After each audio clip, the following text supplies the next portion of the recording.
Dès le petit matin, Philippe Garat sillonne la vallée d'Ossau à bord de sa déneigeuse. Au-dessus de 900 mètres d'altitude, les flocons tombent depuis samedi matin.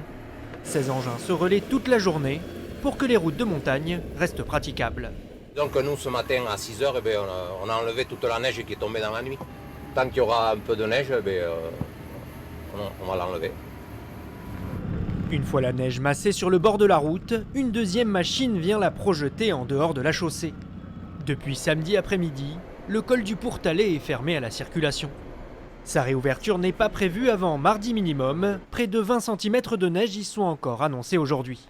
C'est sûr qu'il est moins tombé de neige que prévu, mais il y a de forts risques d'avalanche à cause du vent. Voilà, il y a beaucoup de vent en ce moment au Pourtalais, et donc il est important pour nous de sécuriser les usagers, mais aussi nos agents ne pourraient pas travailler avec ce risque assez fort d'avalanche. En 3 jours, Météo France annonce 1,50 m de chute de neige cumulée sur les sommets.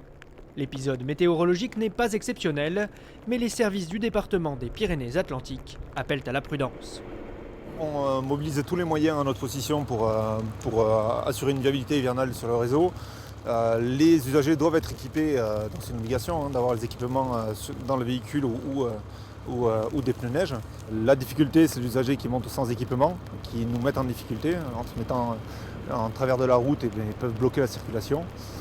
Les flocons devraient continuer à tomber jusqu'à mardi matin.